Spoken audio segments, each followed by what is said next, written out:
The Empire and the People. Theodore Roosevelt wrote to a friend in the year 1897, "In strict confidence, I should welcome almost any war, for I think this country needs one." The year of the massacre at Wounded Knee, 1890, it was officially declared by the Bureau of the Census that the internal frontier was closed. The profit system, with its natural tendency for expansion, had already begun to look overseas. The severe depression that began in 1893 strengthened an idea developing within the political and financial elite of the country that overseas markets for American goods might relieve the problem of underconsumption at home and prevent the economic crises that in 1890s brought class war. And would not a foreign adventure deflect some of the rebellious energy that went into strikes and protest movements toward an external enemy? Would it not unite people with government, with the armed forces instead of against them? This was probably not a conscious plan among most of the elite, but a natural development from the twin drives of capitalism and nationalism. Expansion overseas was not a new idea. Even before the war against Mexico carried the United States to the Pacific, the Monroe Doctrine looked southward into and beyond the Caribbean. Issued in 1823 when the countries of Latin America were winning independence from Spanish control, it made plain to European nations that the United States considered Latin America its sphere of influence. Not long after, some Americans began thinking into the Pacific, of Hawaii, Japan, and the great markets of China. There was more than thinking. The American armed forces had made forays overseas. A State Department list, Instances of the Use of United States Armed Forces Abroad, 1798 to 1945, presented by Secretary of State Dean Rusk to a Senate committee in 1962 to cite precedents for the use of armed force against Cuba, shows 103 interventions in the affairs of other countries between 1798 and 1895. A sampling from the list with the exact description given by the State Department. 1852 to 53, Argentina. Marines were landed and maintained in Buenos Aires to protect American interests during a revolution. 1853, Nicaragua. To protect American lives and interests during political disturbances. 1853 to 54, Japan. The opening of Japan and the Perry expedition. The State Department does not give more details, but this involved the use of warships to force Japan to open its ports to the United States. 1853 to 54, Ryukyu and Bonin Islands. Commodore Perry, on 3 visits before going to Japan and while waiting for a reply from Japan, made a naval demonstration, landing Marines twice, and secured a coaling concession from the ruler of Naha and Okinawa. He also demonstrated in the Bonin Islands, all to secure facilities for commerce. 1854, Nicaragua. San Juan del Norte. Greytown was destroyed to avenge an insult to the American minister to Nicaragua. 1855, Uruguay. U.S. and European naval forces landed to protect American interests during an attempted revolution in Montevideo. 1859, China. For the protection of American interests in Shanghai. 1860, Angola, Portuguese West Africa. To protect American lives and property at Kisembo when the natives became troublesome. 1893, Hawaii. Ostensibly to protect American lives and property, actually to promote a provisional government under Sanford B. Dole. This action was disavowed by the United States. 1894, Nicaragua. To protect American interests at Bluefields following a revolution. Thus, by the 1890s, there had been much experience in overseas probes and interventions. The ideology of expansion was widespread in the upper circles of military men, politicians, businessmen, and even among some of the leaders of farmers' movements who thought foreign markets would help them. Captain A.T. Mahan of the U.S. Navy, a popular propagandist for expansion, greatly influenced Theodore Roosevelt and other American leaders. The countries with the biggest navies would inherit the earth, he said. Americans must now begin to look outward. Senator Henry Cabot Lodge of Massachusetts wrote in a magazine article, "In the interests of our commerce, we should build the Nicaragua Canal, and for the protection of that canal and for the sake of our commercial supremacy in the Pacific, we should control the Hawaiian Islands and maintain our influence in Samoa. And when the Nicaraguan Canal is built, the island of Cuba will become a necessity. The great nations are rapidly absorbing for their future expansion and their present defense all the waste places of the earth. It is a movement which makes for civilization and the advancement of the race. As one of the great nations of the world, the United States must not fall out of the line of that march." A Washington Post editorial on the eve of the Spanish-American War. "A new consciousness seems to have come upon us, the consciousness of strength, and with it a new appetite, the yearning to show our strength. Ambition, interest, land hunger, pride, the mere joy of fighting, whatever it may be, we are animated by a new sensation. We are face to face with a strange destiny. The taste of empire is in the mouth of the people, even as the taste of blood in the jungle." Was that taste in the mouth of the people through some instinctive lust for aggression or some urgent self-interest? Or was it a taste, if indeed it existed, created, encouraged, advertised, and exaggerated by the millionaire press, the military, the government, the eager-to-please scholars of the time? Political scientist John Burgess of Columbia University said the Teutonic and Anglo-Saxon races were particularly endowed with the capacity for establishing national states.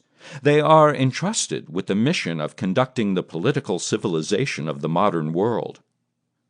Several years before his election to the presidency, William McKinley said, "We want a foreign market for our surplus products." Senator Albert Beveridge of Indiana in early 1897 declared, "American factories are making more than the American people can use. American soil is producing more than they can consume. Fate has written our policy for us. The trade of the world must and shall be ours." The Department of State explained in 1898, "It seems to be conceded that every year we shall be confronted with an increasing surplus of manufactured goods for sale in foreign markets, if American operatives and artisans are to be kept employed the year around. The enlargement of foreign consumption of the products of our mills and workshops has therefore become a serious problem of statesmanship as well as of commerce." These expansionist military men and politicians were in touch with one another. One of Theodore Roosevelt's biographers tells us, "By 1890, Lodge, Roosevelt, and Mahan had begun exchanging views, and that they tried to get Mahan off sea duty so that he could continue full-time his propaganda for expansion."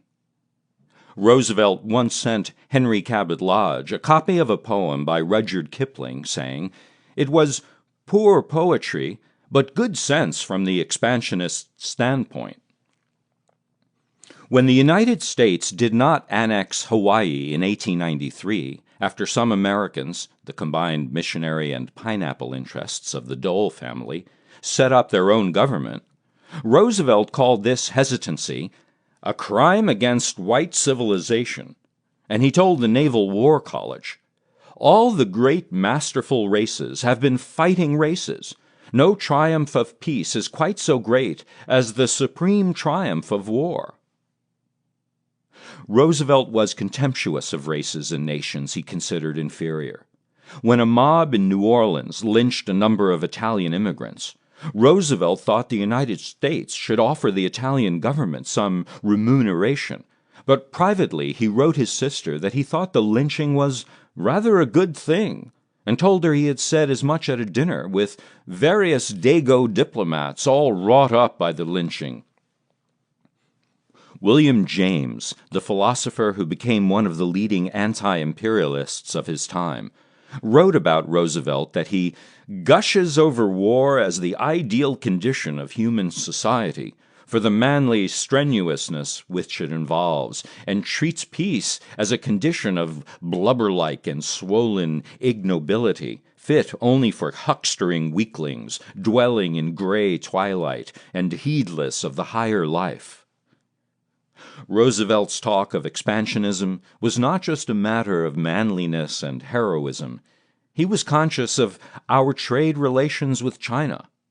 Lodge was aware of the textile interests in Massachusetts that looked to Asian markets. Historian Marilyn Young has written of the work of the American China Development Company to expand American influence in China for commercial reasons, and of State Department instructions to the American emissary in China to employ all proper methods for the extension of American interests in China. She says, The Rhetoric of Empire, that the talk about markets in China was far greater than the actual amount of dollars involved at the time, but this talk was important in shaping American policy toward Hawaii, the Philippines, and all of Asia. While it was true that in 1898, 90% of American products were sold at home, the 10% sold abroad amounted to $1 billion. Walter Lefebvre writes in The New Empire, by 1893, American trade exceeded that of every country in the world except England. Farm products, of course, especially in the key tobacco, cotton, and wheat areas, had long depended heavily on international markets for their prosperity. And in the 20 years up to 1895, new investments by American capitalists overseas reached $1 billion. In 1885, the steel industry's publication Age of Steel wrote that the internal markets were insufficient and the overproduction of industrial products should be relieved and prevented in the future by increased foreign trade. Oil became a big export in the 1880s and 1890s. By 1891, the Rockefeller family's Standard Oil Company accounted for 90% of American exports of kerosene and controlled 70% of the world market. Oil was now second to cotton as the leading product sent overseas. There were demands for expansion by large commercial farmers, including some of the populist leaders, as William Appleman Williams has shown in The Roots of the Modern American Empire. Populist Congressman Jerry Simpson of Kansas told Congress in 1892 that with a huge agricultural surplus, farmers must of necessity seek a foreign market. True, he was not calling for aggression or conquest, but once foreign markets were seen as important to prosperity, expansionist policies, even war, might have wide appeal. Such an appeal would be especially strong if the expansion looked like an act of generosity, helping a rebellious group overthrow foreign rule, as in Cuba. By 1898, Cuban rebels had been fighting their Spanish conquerors for 3 years in an attempt to win independence. By that time, it was possible to create a national mood for intervention. It seems that the business interests of the nation did not at first want military intervention in Cuba.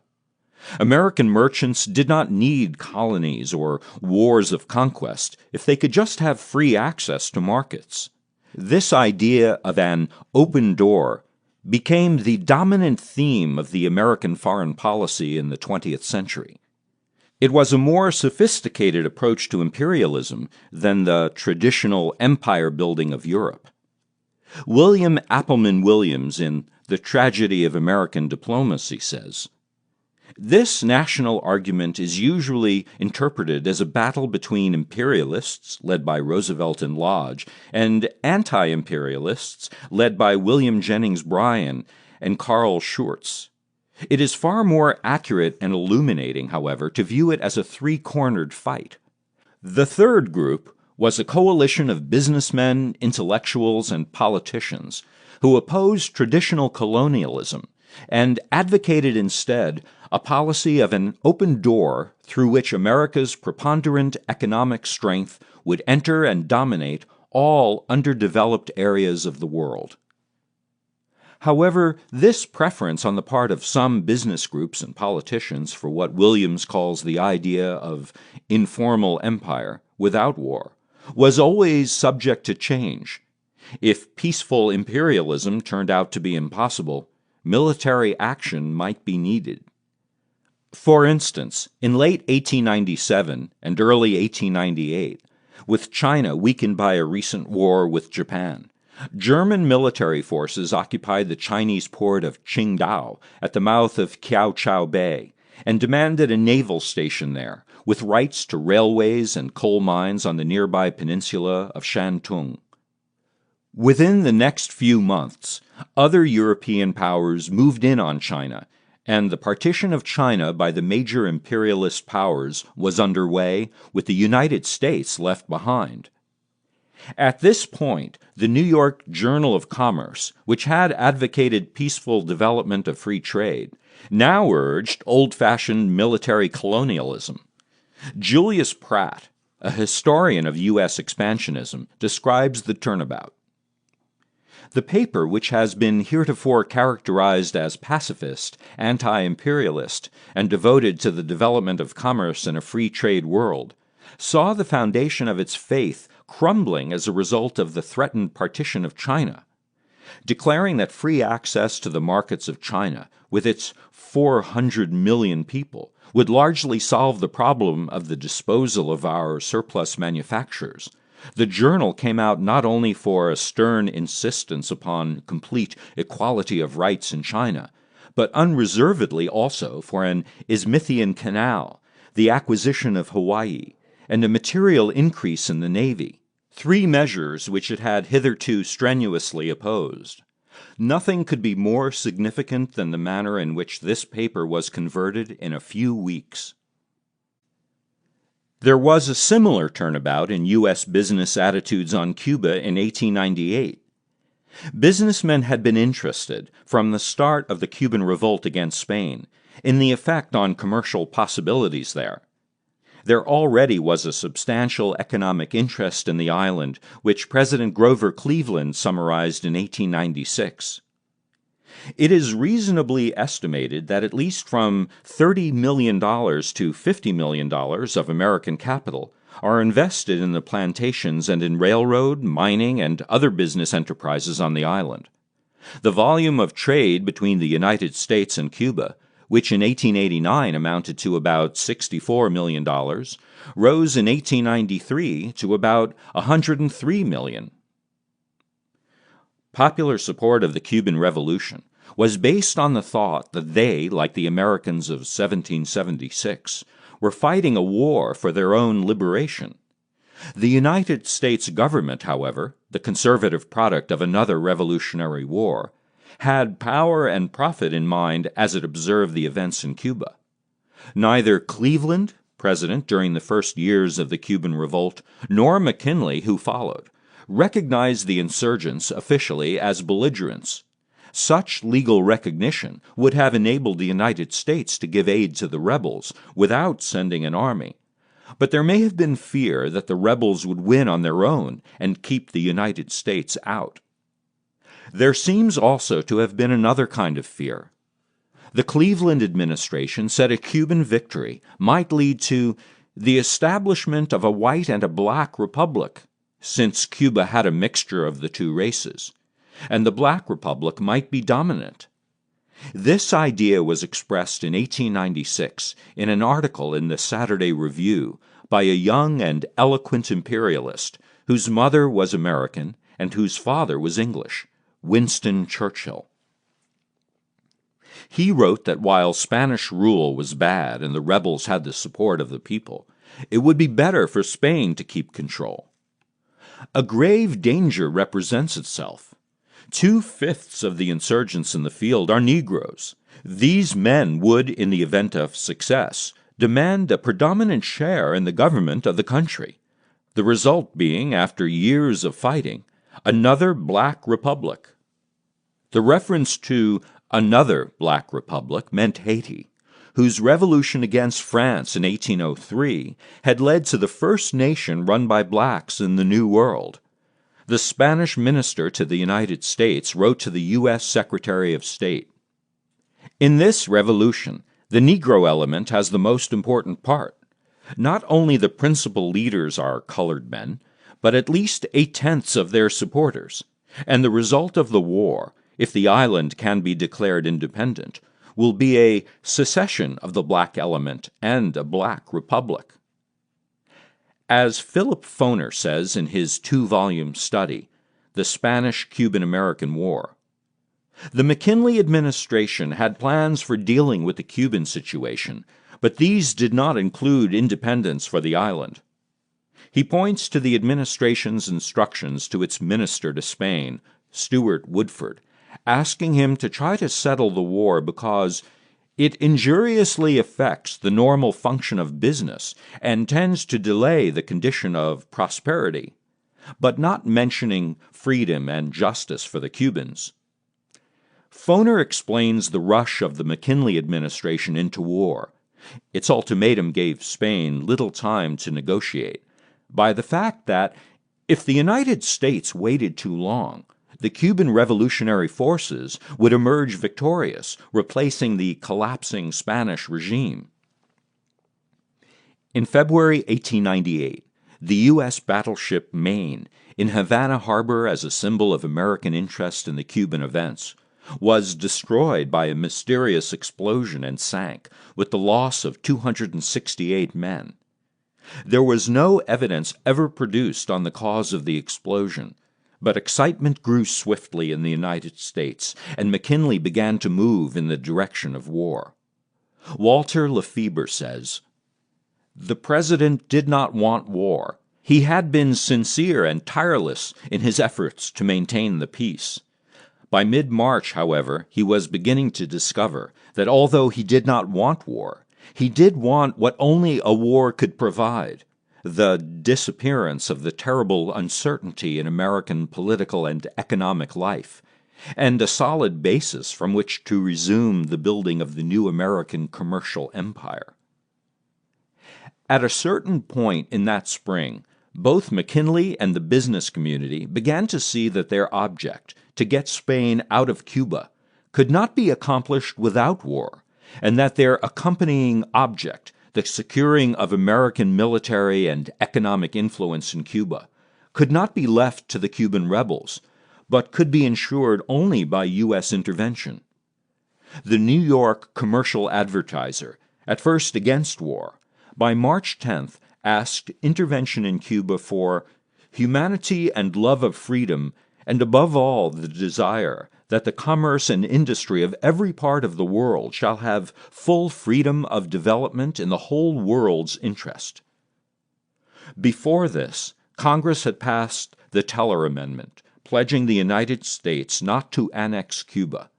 It was initiated and supported by those people who were interested in Cuban independence and opposed to American imperialism, and also by business people who saw the open door as sufficient and military intervention unnecessary.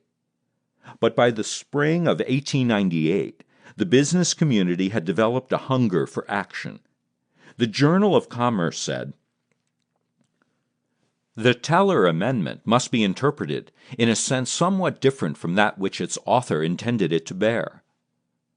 There were special interests who would benefit directly from war. In Pittsburgh, center of the iron industry, the Chamber of Commerce advocated force, and the Chattanooga tradesmen said that the possibility of war has decidedly stimulated the iron trade. It also noted that actual war would very decidedly enlarge the business of transportation. In Washington, it was reported that a belligerent spirit had infected the Navy Department, encouraged by the contractors for projectiles, ordnance, ammunition, and other supplies, who have thronged the department since the destruction of the Maine.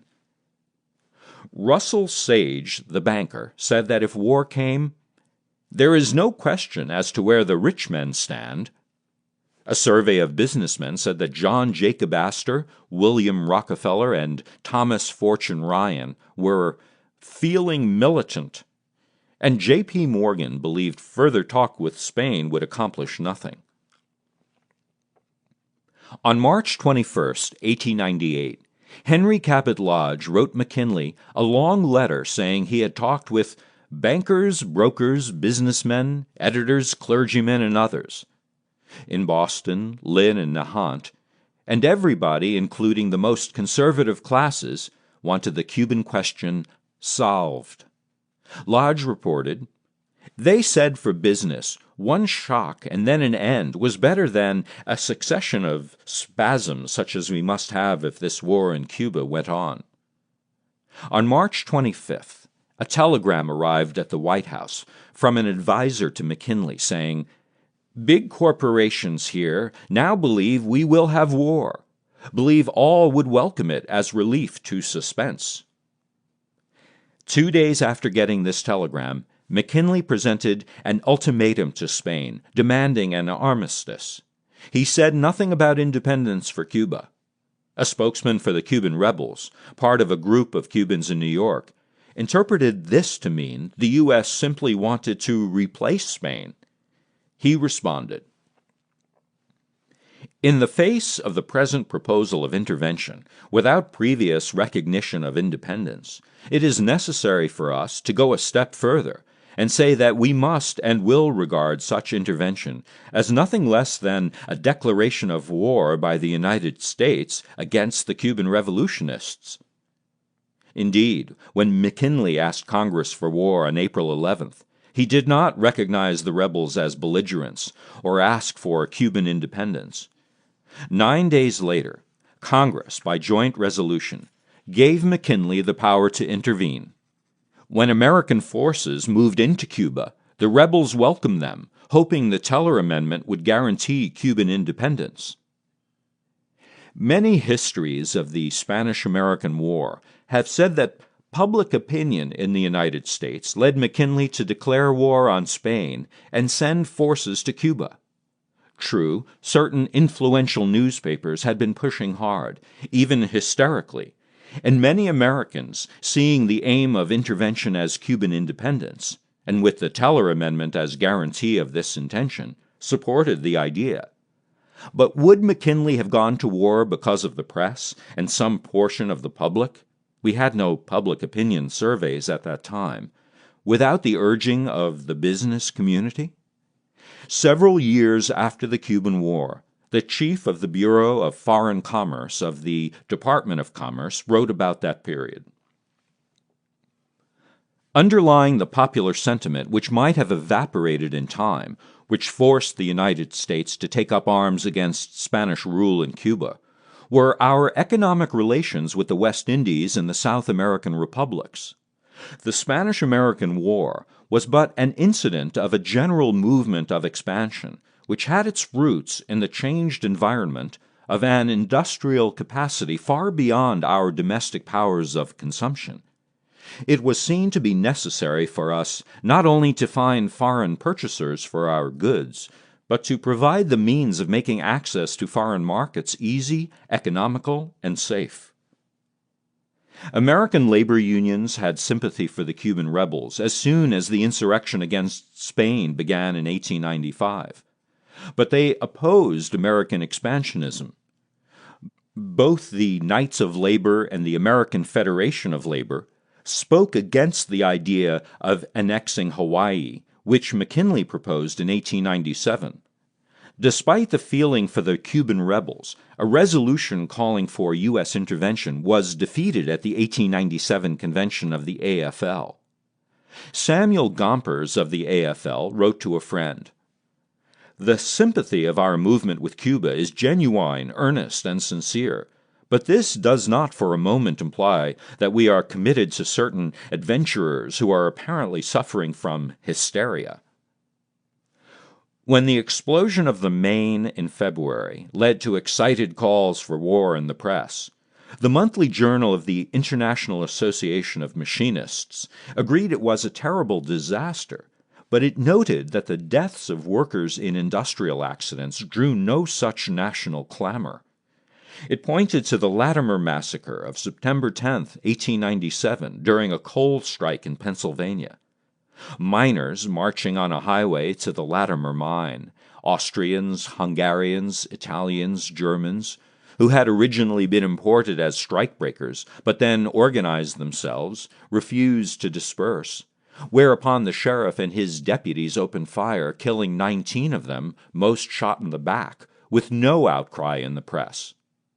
The Labor Journal said that the carnival of carnage that takes place every day, month, and year in the realm of industry, the thousands of useful lives that are annually sacrificed to the Moloch of greed, the blood tribute paid by labor to capitalism, brings forth no shout for vengeance and reparation.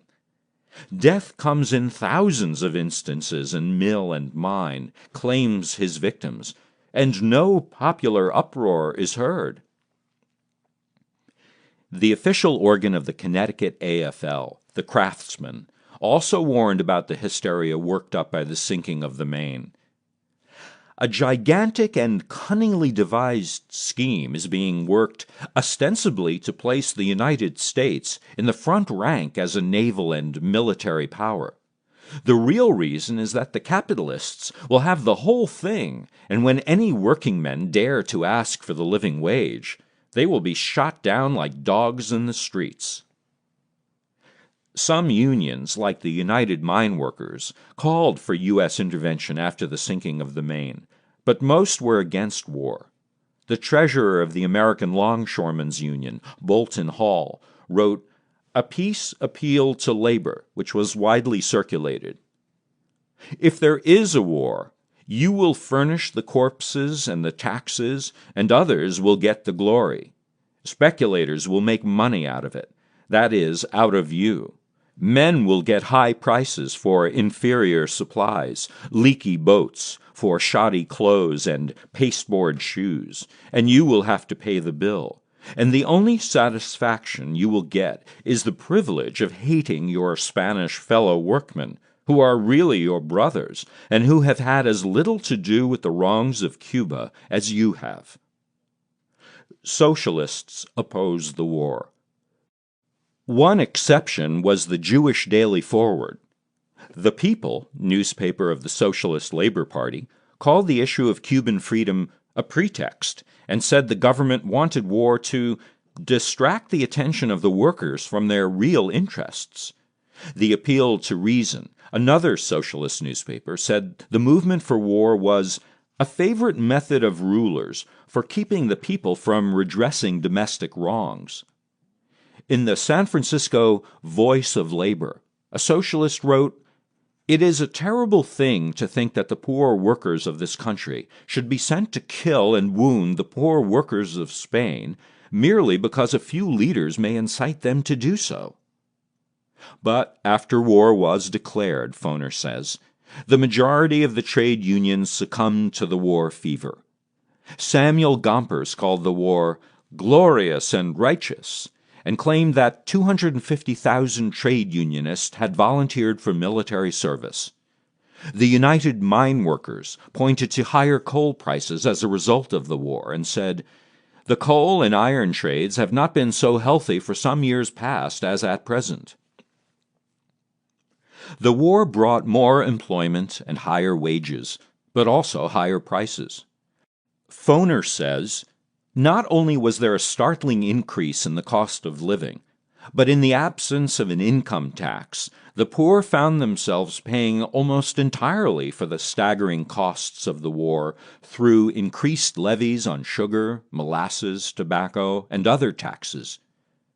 Gompers, publicly for the war, privately pointed out that the war had led to a 20% reduction of the purchasing power of workers' wages. On May Day, 1898, the Socialist Labor Party organized an anti-war parade in New York City, But the authorities would not allow it to take place, while a May Day parade called by the Jewish Daily Forward, urging Jewish workers to support the war, was permitted. The Chicago Labor World said, "This has been a poor man's war, paid for by the poor man. The rich have profited by it, as they always do." The Western Labor Union was founded at Salt Lake City on May 10, 1898, because the AFL had not organized unskilled workers. It wanted to bring together all workers, irrespective of occupation, nationality, creed, or color, and sound the death knell of every corporation and trust that has robbed the American laborer of the fruits of his toil. The Union's publication, noting the annexation of Hawaii during the war, said this proved that the war, which started as one of relief for the starving Cubans, has suddenly changed to one of conquest. The prediction made by longshoreman Bolton Hall of wartime corruption and profiteering turned out to be remarkably accurate. Richard Morris's Encyclopedia of American History gives startling figures. Of the more than 274,000 officers and men who served in the Army during the Spanish-American War and the period of demobilization, 5,462 died in the various theaters of operation and in camps in the U.S. Only 379 of the deaths were battle casualties, the remainder being attributed to disease and other causes. The same figures are given by Walter Millis in his book, The Martial Spirit. In the encyclopedia they are given tersely and without mention of the embalmed beef, an Army general's term, sold to the Army by the meat packers, meat preserved with boric acid, nitrate of potash, and artificial coloring matter. In May of 1898, Armour and Company, the big meatpacking company of Chicago, sold the Army 500,000 pounds of beef, which had been sent to Liverpool a year earlier and had been returned. 2 months later, an Army inspector tested the Armour meat, which had been stamped and approved by an inspector of the Bureau of Animal Industry, and found 751 cases containing rotten meat. In the first 60 cases he opened, he found 14 tins already burst, the effervescent putrid contents of which were distributed all over the cases. The description comes from the report of the Commission to investigate the conduct of the War Department in the war with Spain, made to the Senate in 1900. Thousands of soldiers got food poisoning. There are no figures on how many of the 5,000 non-combat deaths were caused by that. The Spanish forces were defeated in 3 months in what John Hay, the American Secretary of State, later called a splendid little war. The American military pretended that the Cuban rebel army did not exist. When the Spanish surrendered, no Cuban was allowed to confer on the surrender or to sign it. General William Shafter said no armed rebels could enter the capital city of Santiago, and told the Cuban rebel leader General Calixto Garcia that not Cubans, but the old Spanish civil authorities would remain in charge of the municipal offices in Santiago. American historians have generally ignored the role of the Cuban rebels in the war. Philip Foner, in his history, was the first to print Garcia's letter of protest to General Shafter. I have not been honored with a single word from yourself informing me about the negotiations for peace or the terms of the capitulation by the Spaniards. When the question arises of appointing authorities in Santiago de Cuba, I cannot see, but with the deepest regret, that such authorities are not elected by the Cuban people, but are the same ones selected by the Queen of Spain. A rumor too absurd to be believed, General, describes the reason of your measures and of the orders forbidding my army to enter Santiago for fear of massacres and revenge against the Spaniards. Allow me, sir, to protest against even the shadow of such an idea. We are not savages ignoring the rules of civilized warfare. We are a poor, ragged army, as ragged and poor as was the army of your forefathers in their noble war for independence. Along with the American army in Cuba came American capital.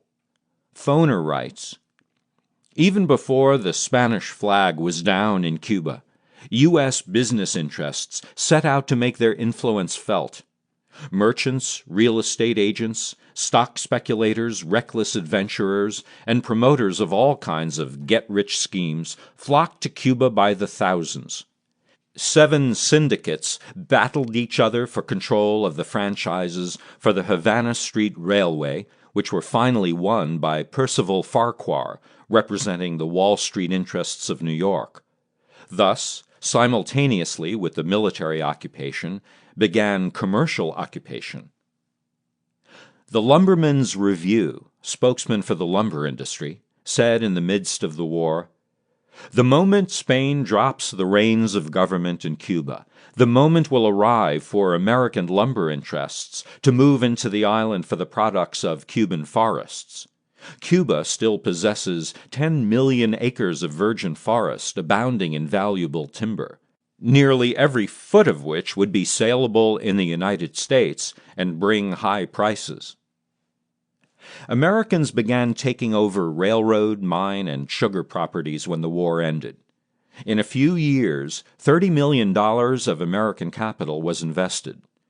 United Fruit moved into the Cuban sugar industry. It bought 1,900,000 acres of land for about 20 cents an acre. The American Tobacco Company arrived.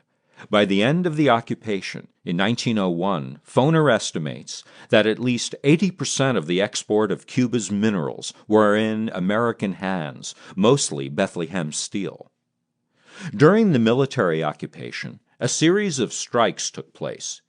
In September 1899, a gathering of thousands of workers in Havana launched a general strike for the 8-hour day, saying, "We have determined to promote the struggle between the worker and the capitalist, for the workers of Cuba will no longer tolerate remaining in total subjection." The American General William Ludlow ordered the mayor of Havana to arrest 11 strike leaders, and U.S. troops occupied railroad stations and docks. Police moved through the city, breaking up meetings.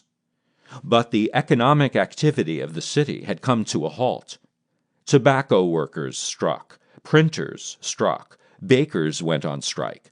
Hundreds of strikers were arrested, and some of the imprisoned leaders were intimidated into calling for an end to the strike.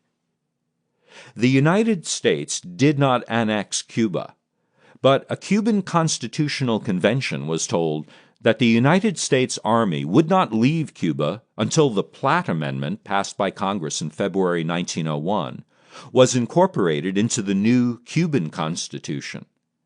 This amendment gave the United States the right to intervene for the preservation of Cuban independence, the maintenance of a government adequate for the protection of life, property, and individual liberty. It also provided for the United States to get coaling or naval stations at certain specified points. The Teller Amendment and the talk of Cuban freedom before and during the war had led many Americans and Cubans to expect genuine independence. The Platt Amendment was now seen not only by the radical and labor press, but by newspapers and groups all over the United States as a betrayal. A mass meeting of the American Anti-Imperialist League at Faneuil Hall in Boston denounced it, ex-Governor George Boutwell saying, "In disregard of our pledge of freedom and sovereignty to Cuba, we are imposing on that island conditions of colonial vassalage." In Havana, a torchlight procession of 15,000 Cubans marched on the Constitutional Convention, urging them to reject the amendment. But General Leonard Wood, head of the occupation forces, assured McKinley, "The people of Cuba lend themselves readily to all sorts of demonstrations and parades, and little significance should be attached to them." A committee was delegated by the Constitutional Convention to reply to the United States' insistence that the Platt Amendment be included in the Constitution. The committee report, Ponencia a la Convención, was written by a black delegate from Santiago. It said, "For the United States to reserve to itself the power to determine when this independence was threatened, and when, therefore, it should intervene to preserve it, is equivalent to handing over the keys to our house so that they can enter at any time, whenever the desire seizes them, day or night, whether with good or evil design." And the only Cuban governments that would live would be those which count on the support and benevolence of the United States. And the clearest result of this situation would be that we would only have feeble and miserable governments, condemned to live more attentive to obtaining the blessings of the United States than to serving and defending the interests of Cuba. The report termed the request for coaling or naval stations a mutilation of the fatherland. It concluded, "A people occupied militarily is being told that before consulting their own government, before being free in their own territory, they should grant the military occupants who came as friends and allies rights and powers which would annul the sovereignty of these very people. That is the situation created for us by the method which the United States has just adopted. It could not be more obnoxious and inadmissible." With this report, the convention overwhelmingly rejected the Platt Amendment. Within the next 3 months, however, the pressure from the United States, the military occupation, the refusal to allow the Cubans to set up their own government until they acquiesced, had its effect. The convention, after several refusals, adopted the Platt Amendment. General Leonard Wood wrote in 1901 to Theodore Roosevelt, "There is, of course, little or no independence left Cuba under the Platt Amendment." Cuba was thus brought into the American sphere, but not as an outright colony. However, the Spanish-American War did lead to a number of direct annexations by the United States. Puerto Rico, a neighbor of Cuba in the Caribbean, belonging to Spain, was taken over by U.S. military forces. The Hawaiian Islands, 1/3 of the way across the Pacific, which had already been penetrated by American missionaries and pineapple plantation owners, and had been described by American officials as a ripe pear ready to be plucked, was annexed by joint resolution of Congress in July of 1898.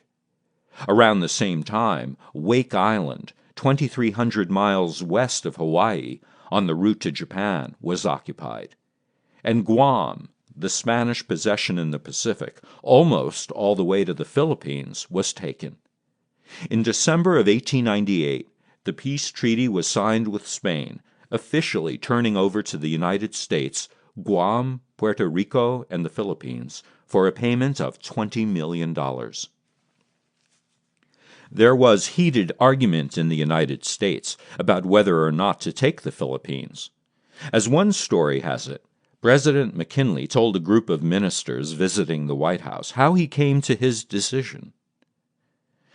"Before you go, I would like to say just a word about the Philippine business. The truth is, I didn't want the Philippines, and when they came to us as a gift from the gods, I did not know what to do with them. I sought counsel from all sides, Democrats as well as Republicans, but got little help. I thought first we would only take Manila, then Luzon, then other islands, perhaps, also. I walked the floor of the White House night after night until midnight, and I am not ashamed to tell you, gentlemen, that I went down on my knees and prayed Almighty God for light and guidance more than one night. And one night late it came to me this way. I don't know how it was, but it came. 1.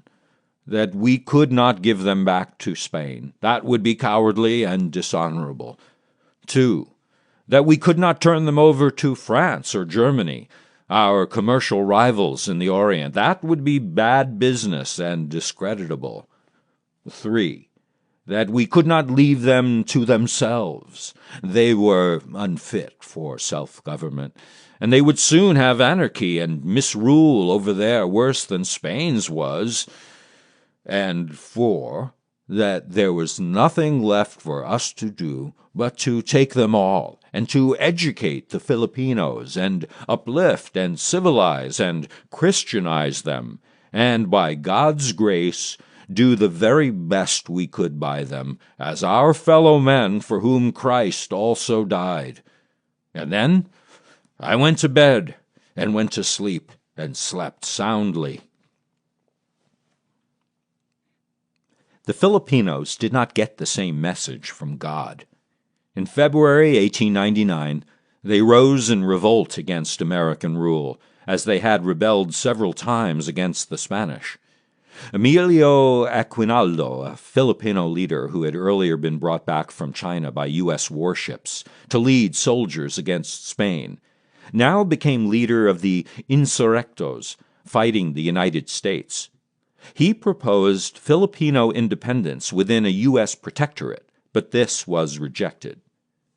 It took the United States 3 years to crush the rebellion, using 70,000 troops, 4 times as many as were landed in Cuba, and thousands of battle casualties, many times more than in Cuba. It was a harsh war. For the Filipinos, the death rate was enormous from battle casualties and from disease. The taste of empire was now on the lips of politicians and business interests throughout the country. Racism, paternalism, and talk of money mingled with talk of destiny and civilization. In the Senate, Albert Beveridge spoke, January 9, 1900, for the dominant economic and political interests of the country. Mr. President, the times call for candor. The Philippines are ours forever, and just beyond the Philippines are China's illimitable markets. We will not retreat from either. We will not renounce our part in the mission of our race, trustee under God of the civilization of the world. The Pacific is our ocean. Where shall we turn for consumers of our surplus? Geography answers the question. China is our natural customer. The Philippines give us a base at the door of all the East. No land in America surpasses in fertility the plains and valleys of Luzon. Rice and coffee, sugar and coconuts, hemp and tobacco. The wood of the Philippines can supply the furniture of the world for a century to come. At Cebu, the best-informed man on the island told me that 40 miles of Cebu's mountain chain are practically mountains of coal. I have a nugget of pure gold picked up in its present form on the banks of a Philippine creek. My own belief is that there are not 100 men among them who comprehend what Anglo-Saxon self-government even means, and there are over 5 million people to be governed. It has been charged that our conduct of the war has been cruel. Senators, it has been the reverse. Senators must remember that we are not dealing with Americans or Europeans. We are dealing with Orientals.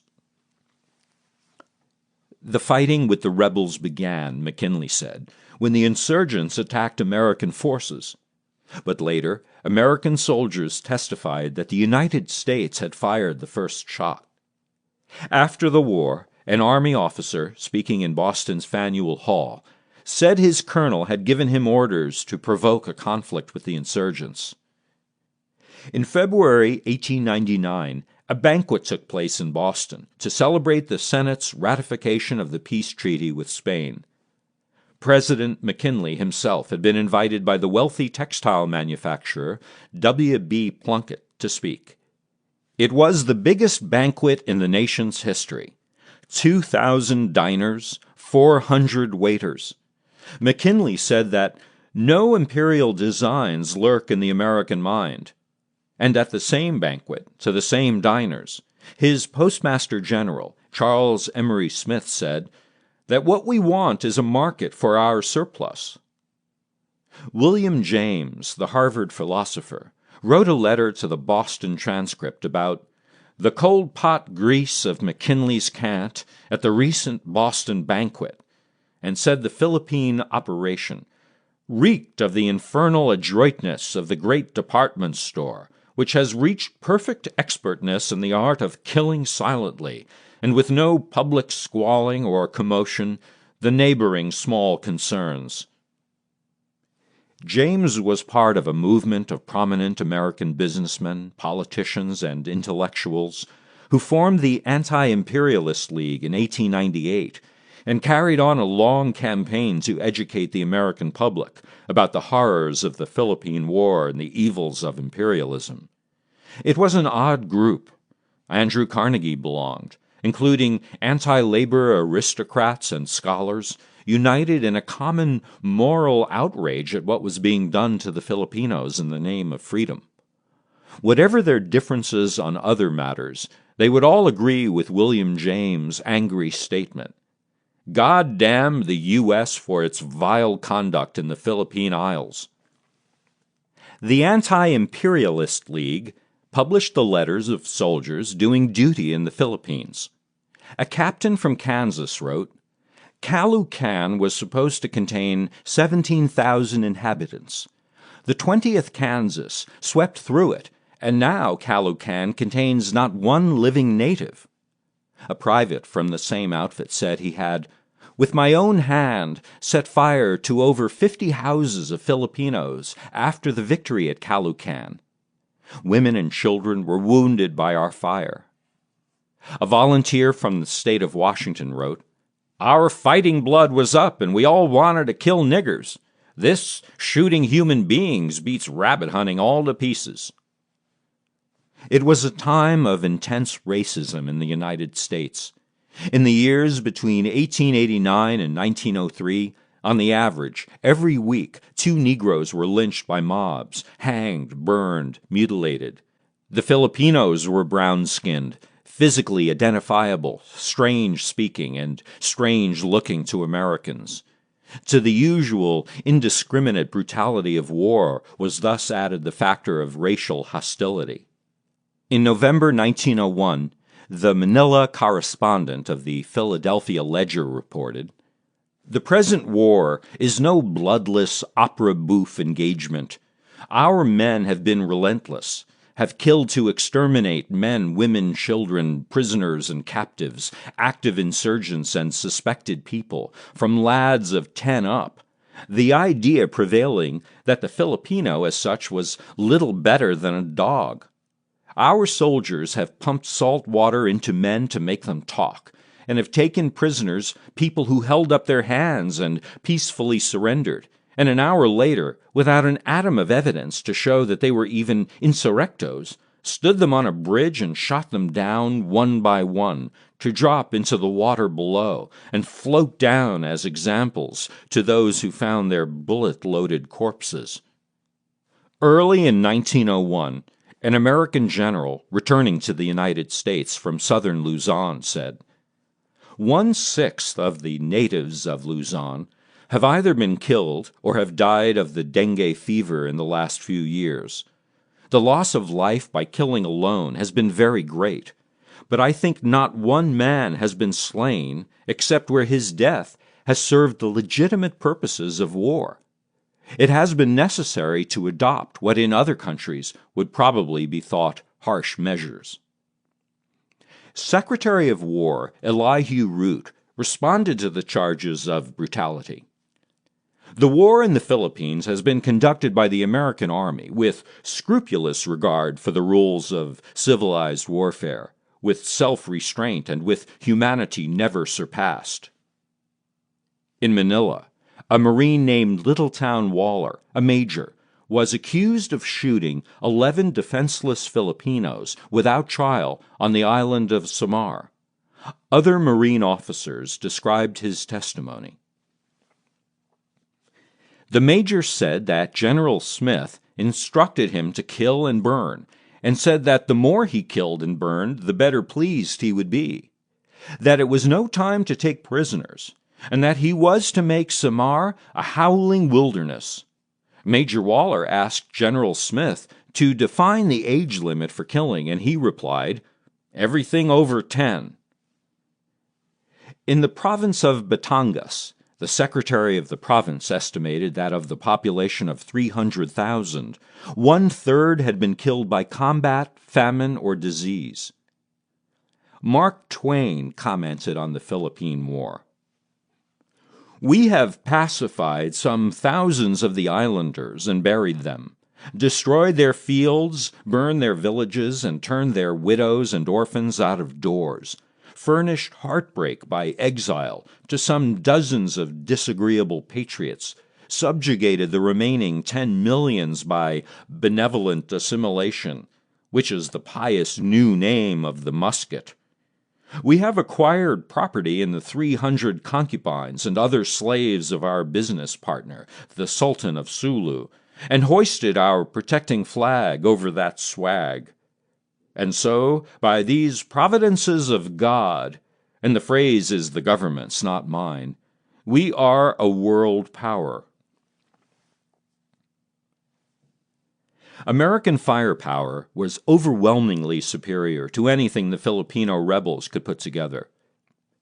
In the very first battle, Admiral Dewey steamed up the Pasig River and fired 500-pound shells into the Filipino trenches. Dead Filipinos were piled so high that the Americans used their bodies for breastworks. A British witness said, "This is not war. It is simply massacre and murderous butchery." He was wrong. It was war. For the rebels to hold out against such odds for years meant that they had the support of the population. General Arthur MacArthur, commander of the Filipino War, said, "I believe that Aguinaldo's troops represented only a faction. I did not like to believe that the whole population of Luzon, the native population that is, was opposed to us." But he said he was reluctantly compelled to believe this because the guerrilla tactics of the Filipino army depended upon almost complete unity of action of the entire native population.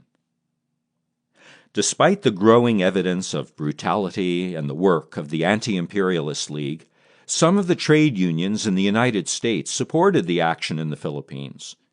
The Typographical Union said it liked the idea of annexing more territory because English-language schools in those areas would help the printing trade.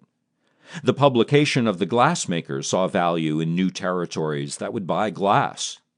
The Railroad Brotherhood saw shipment of U.S. goods to the new territories, meaning more work for railroad workers. Some unions repeated what big business was saying, that territorial expansion, by creating a market for surplus goods, would prevent another depression.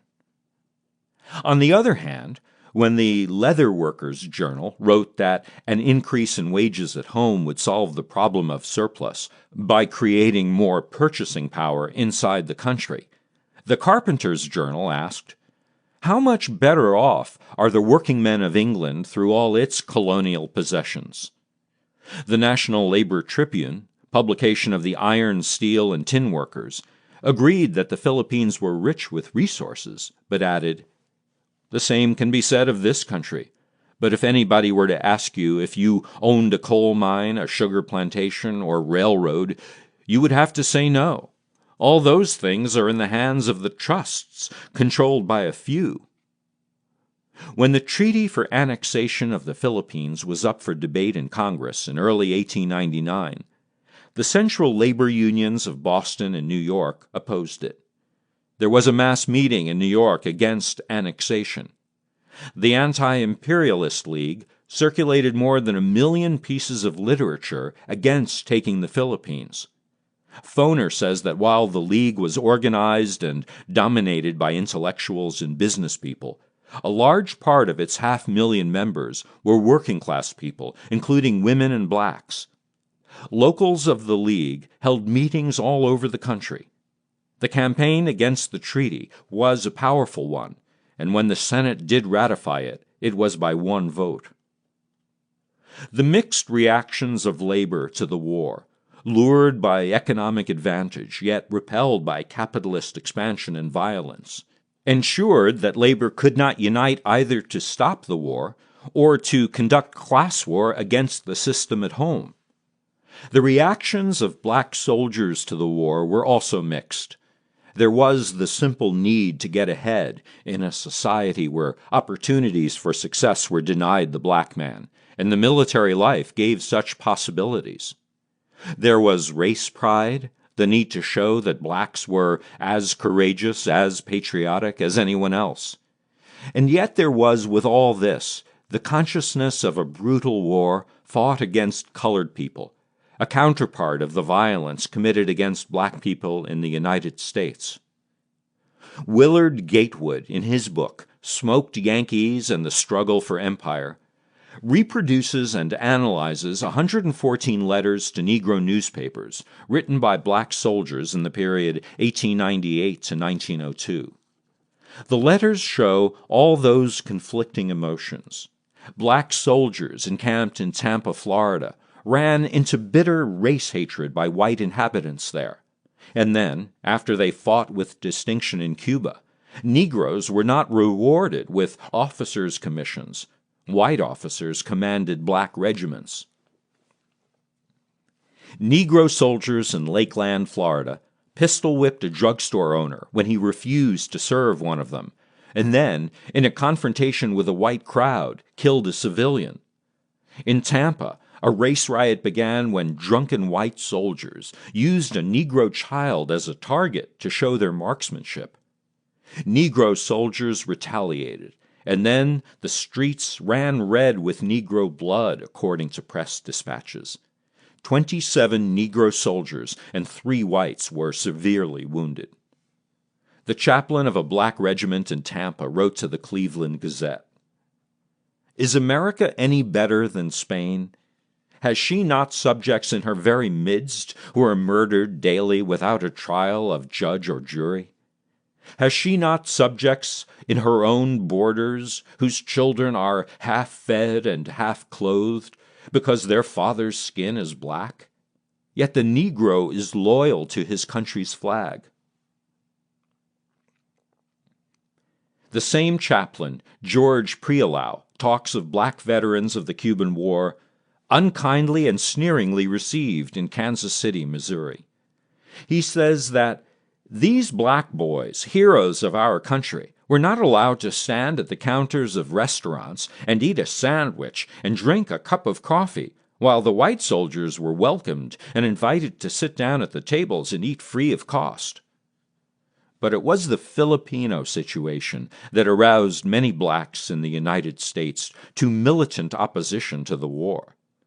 The senior bishop of the African Methodist Episcopal Church, Henry M. Turner, called the campaign in the Philippines an unholy war of conquest and referred to the Filipinos as sable patriots.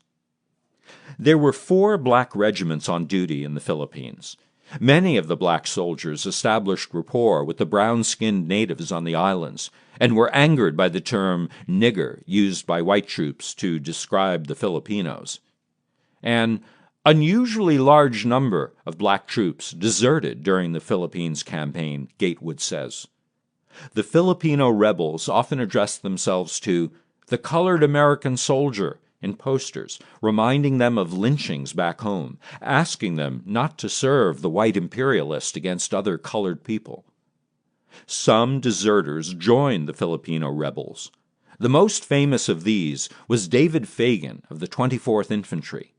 According to Gatewood, he accepted a commission in the insurgent army and for 2 years wreaked havoc upon the American forces.